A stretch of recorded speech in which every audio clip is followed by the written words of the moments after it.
acting on this important issue about the goings on at the Al Aqsa Mosque, and then the greater issue of Jerusalem or Palestine or Israel.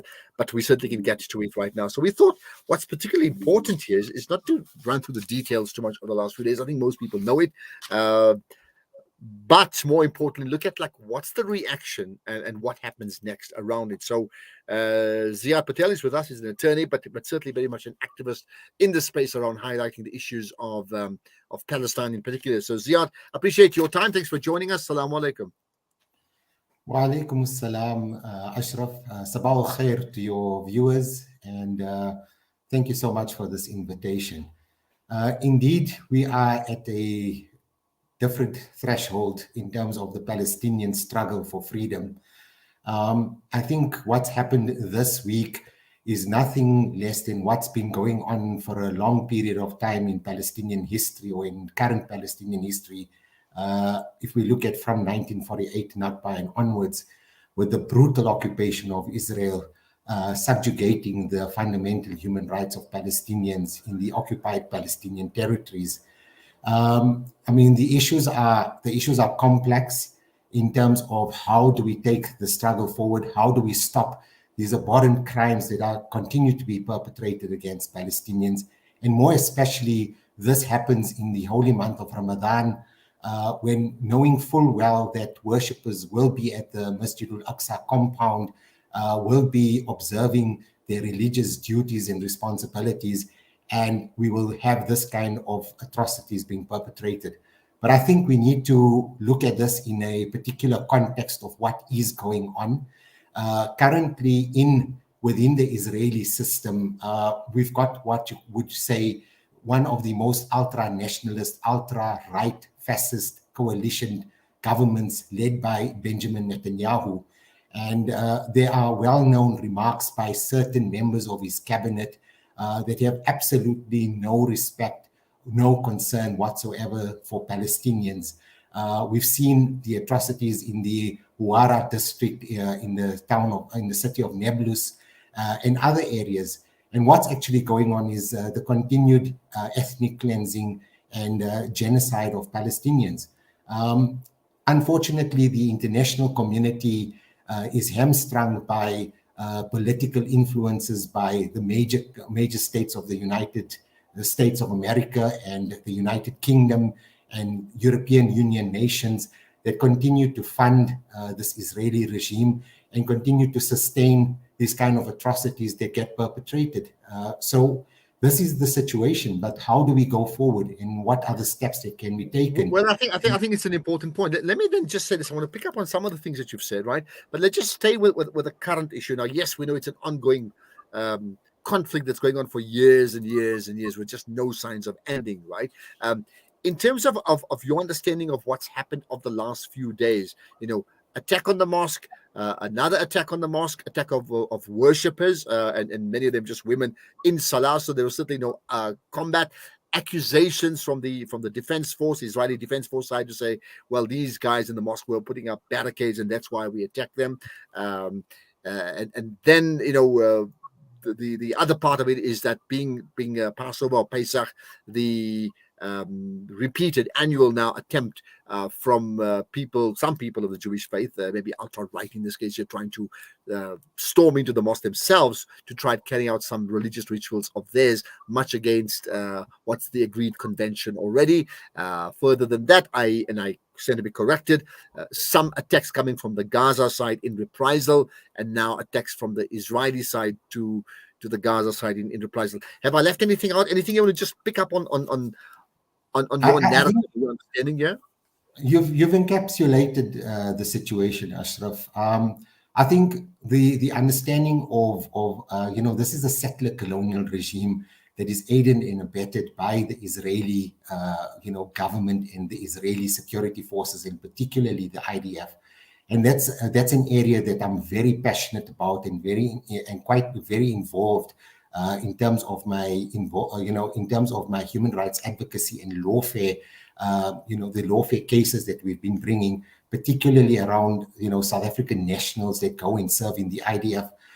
We brought a substantial criminal complaint last year We had a media release in Cape Town where we released the Zionist terrorism corridor probe, implicating South African nationals and institutions, not only in unlawfully going to serve in the IDF, which eventually leads to this kind of situation of sustaining the problems that we have in the West Bank and in East Jerusalem, and in Palestinian cities, for instance, where we've got South African. Let me just take it a step back. I'm trying to just get people to understand, get a perspective here, right? Often you do get from the Israeli side to say, well, we are responding to some sort of conflict from these stone throwers, for example. Now, I want to just give the perspective that in the South African context, when you have apartheid and you get opposition to apartheid, which is legitimate to be opposing it, you will get situations of individuals that may themselves commit atrocities, not on a major scale, stone throwing, maybe even some bombings, as their only vehicle to be able to express themselves.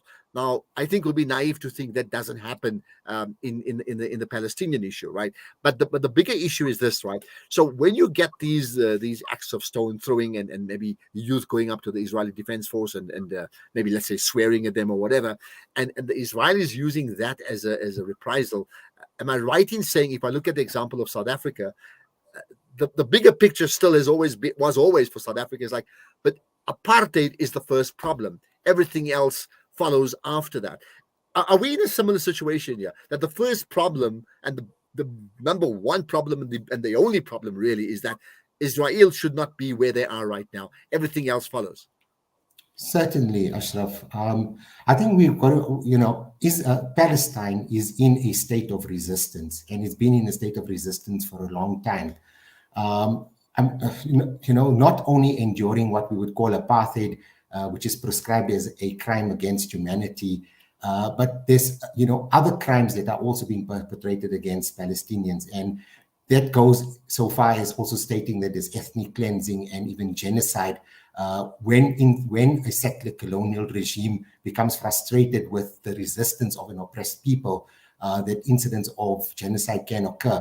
And this is now agreed among scholars that this is what's going on in occupied Palestine.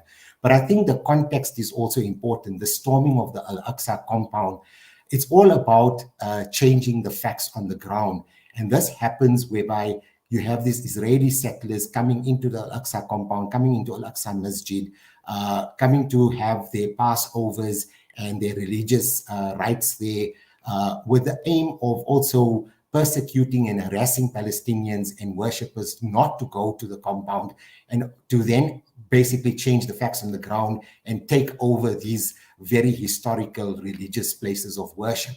And this is what's going on, whether it be in places of religious worship, whether it be in cities, in towns, in East Jerusalem, or neighborhoods where Palestinians are being deprived of their land, their properties, and also the right of return, which are all inscribed in international law, that they have these rights and these rights should be respected.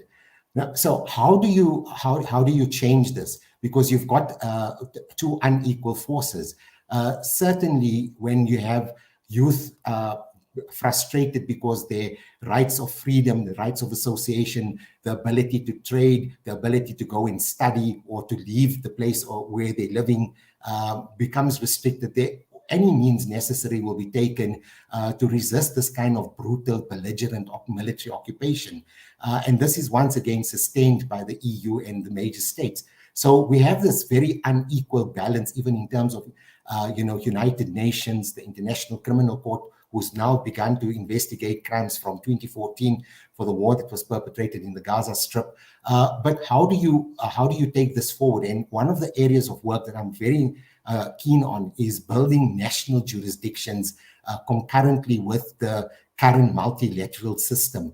And that's where I, for instance, prepared and drafted the 2023 IPSRA Citizens Bill, which particularly advances the implementation and advocacy of Palestinian rights in this country, and to use this kind of model in other countries. So I generally speak about this when I travel to the Middle East, giving advice and showing what legal mechanisms can become available in strengthening national jurisdictions so that we start holding these criminals, these thugs, and these terrorists accountable for the most abominable crimes perpetrated against Palestinians. Okay. And we've Let's got just pick to. up now. I just want to get some thoughts on some points, um, because we are looking at reaction, right? So, in the course of the last few days, um, who has said what? And I'll maybe pick out some names in particular. Has the Israeli government, what have they said, right? Number one. What has the South African government said? What has the countries that make up the Middle East? Let's start with Saudi Arabia and Iran and say Turkey and Jordan and Lebanon and Egypt and so on. What have they been saying? Is there an Islamic bloc that has been saying anything? What has the USA been saying? What is the EU saying? What is the AU been saying? At one stage, they wanted them to become observers at the AU, as you know, Israel, right? So, what I'm saying, what has the United Nations been saying? Can you give us a sense of, has anybody said anything that is particularly, that stands out either way, whether they are condemning the Israelis or, in fact, even supporting them? Ashraf, I also represent the group called the International Campaign for the Defense of Al-Quds or Jerusalem. And there's been quite a lot of talk in terms of this body working with Jordan because of Jordan's historical link to Al-Aqsa Mosque, being the custodians of the mosque and having Jordan to take a more fundamental role based on their chairmanship of the new Arab League of Nations. But we have this trend within the Middle East, and especially with Arab states, of normalization. And I think amongst Palestinian activists, and our demands are fundamentally that this process of normalization must end immediately with the state of Israel. I mean, as a Muslim, and the significance of Al-Aqsa Mosque, and this kind of actions that fundamentally goes against the religion of Islam can never be justified for Arab states to continue their relationship with Israel. And this normalization process must immediately end. We also call on, I represented Khadija Davids from Cape Town many years, I think a few years ago. That, yeah. And that was in terms of the Freedom Flotilla attack. Khadija was on a Freedom Flotilla mission after the Gaza war in 2010, and there was essential humanitarian aid that needed to be delivered to the Gaza Strip. And these ships were then basically hijacked in international waters and taken to the port of Ashdod, and she was incarcerated. Fundamentally, in that was a Turkish human rights initiative by IHH. And what had subsequently happened was Turkey had signed a bilateral agreement with Israel, and that fundamentally then suppressed the cases that were going on in Turkey. We demand in Turkey as a major role player in the region that they must there must be the cessation of ties with Israel. From the South African front, the NFP has has been working on a resolution in Parliament. This resolution has been passed for the downgrading of the Israeli embassy, and we would demand that this downgrade of the embassy continues. Look, I mean, it's very complex and complicated when you ask me about the United States and the UK. They've been historical supporters of the Israeli regime and fundamentally now of an ultra-right fascist regime that is perpetrating now what we're not even, there has been war crimes. We've been screaming out war crimes for the last 10 years. We know the Amnesty report has been very clear. The Al-Haq Foundation has issued reports about the apartheid status of Israel. And it goes further than that. These crimes against humanity also go towards how Palestinian prisoners and children are being treated and incarcerated. Because I mean, let me put it this way. I mean, the United Nations condemnation of Israel in general has been well documented now for numbers of years, and we know there's been a USA veto on some of the resolutions and some of the actions, but in effect, those resolutions carry little weight. If they carry lots of weight in terms of the resolution, but little weight in terms of the actions, if key, permanent members of the UN Security Council do not effectively look into it as to say, hold it, we need to adhere by that, which, I mean, that does suggest the duplicitous nature of the way the world is being run right now, isn't it? Certainly, I think in terms of the international law and the international multilateral system, there's a lot of cynicism, a lot of criticism about what's going on and why the double standards, even at the International Criminal Court. Why is it that American leaders, US leaders, British leaders that can very clearly perpetrated war crimes in Iraq, Syria, and other parts of the Middle East. Why are they not being held accountable for their crimes, especially also in Afghanistan? Why are African leaders being held accountable or being only held to the ICC? And then you see this duplicitous situation arising when you've got the war in Ukraine. I mean, I have my reservations about Russia's actions in Ukraine, but clearly this comes out because then there's this question or this demand to change the system within the UN Security Council and to remove or for Russia not to have the veto right. And unfortunately, us as the weaker nations, as I would call it, representative in the UN Security Council or in the United Nations structure, makes this a very complicated issue, because I think countries that are not represented on the UNSC would say that decisions should actually rest with the UN General Assembly. I mean, in terms of resolutions against Israel and for its crimes, and also for the status of Jerusalem, for instance, Jerusalem is still to be determined. It's still a final status issue and international law to be determined. So, you know, even America going to set up an embassy in East Jerusalem is an aggravating factor for Palestinians and for those that have the aspiration as East Jerusalem for their capital. You've got these general assembly, you've got these general resolutions that are clearly not implemented, and I agree with you. But one resolution that was very clear is UN Security Council Resolution 2334, where America at the time of Obama had abstained from that resolution, and it was passed. And this resolution effectively said that that it clearly states that there cannot be the expansion of settlements in the occupied Palestinian territories. Insofar as even UN Rapporteur Michael Link has said that these unlawful expansion of settlements in the occupied Palestinian territories constitute a war crime. So I think the international law digest is very voluminous, and the evidence is clear against this apartheid terrorist regime. But little can be done unless the Islamic states and the Middle East and countries begin to really develop their own national jurisdictions and their own laws, and particularly start to isolate apartheid Israel. And that's the space that we need to be working on, because, I mean, this situation is just carrying on, and it's very hard for us as Muslim worshippers to see our brothers and sisters in this kind of situation, as you know, during the holy month of Ramadan, being attacked so brutally. But also as human beings, and from a South African perspective, in terms of South Africa's general position on human rights, it's pretty evident. We're going to wrap up in a second. I just want to pick up about, you know, you spoke about UN rapporteurs. So one of them is Francesca Albanese, right, who's a rapporteur on the human rights situation of the Palestinian territory. She's done that for a long time, and I mean, she said a lot of things overnight in terms of a statement, but here's the part that just I'll leave you with. She's saying, over the years, and I quote, over the years, Israel has not ceased its violent attack against the Palestinian worshippers at Al-Aqsa Mosque in violation of international law, right? It is imperative that all parties comply with international law without exception.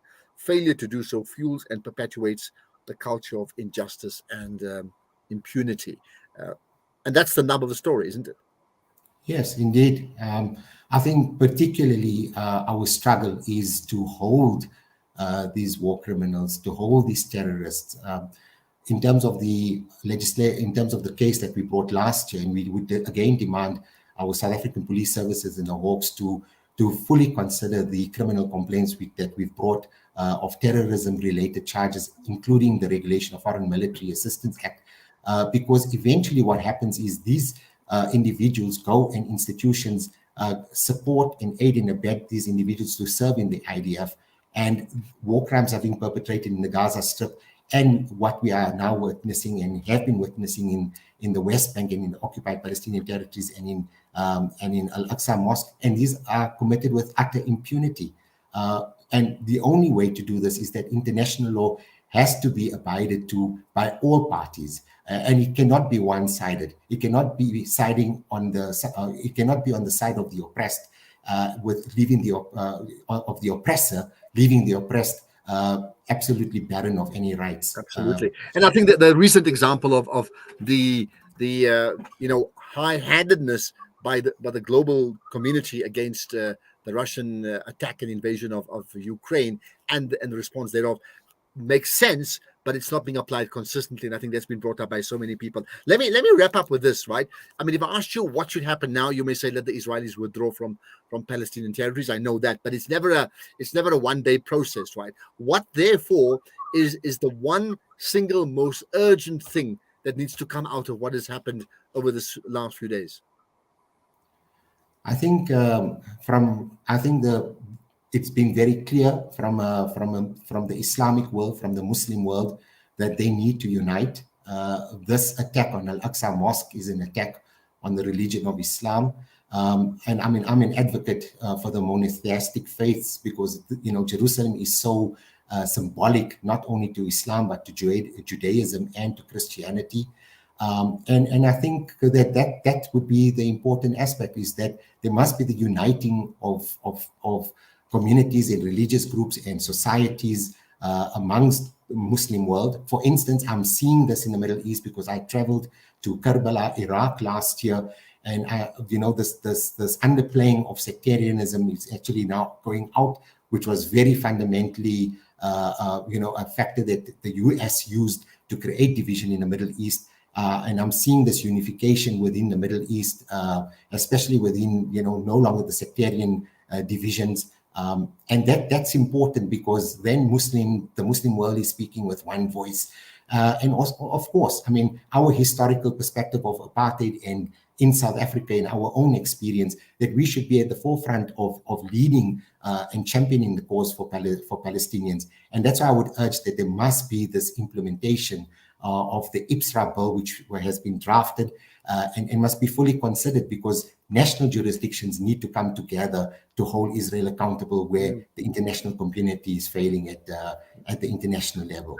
Absolutely. That's where we're going to leave it. I mean, let me just end by saying this. I mean, let's accept the fact that the world has got huge problems of human rights abuses across the world, even amongst Muslim countries and Arab countries and African countries, and even in South Africa in terms of what we do. So if we are able to condemn the Chinese situation with the Uyghur Muslims, and if we are able to condemn what's happened to those in Myanmar, and if we are able to condemn the Russian invasion of Ukraine, and if we are able to condemn the Moroccan annexation of the Sahrawi people, and if we are able to condemn the attacks on Yemen and the issues of human rights abuses in Afghanistan and Iran and in Saudi Arabia and in other parts of Africa with the Lord's Resistance Army in the East African region, and so on and so on, what is stopping the world to carry out that same level of condemnation and amplify it with regards to the attacks by the Israelis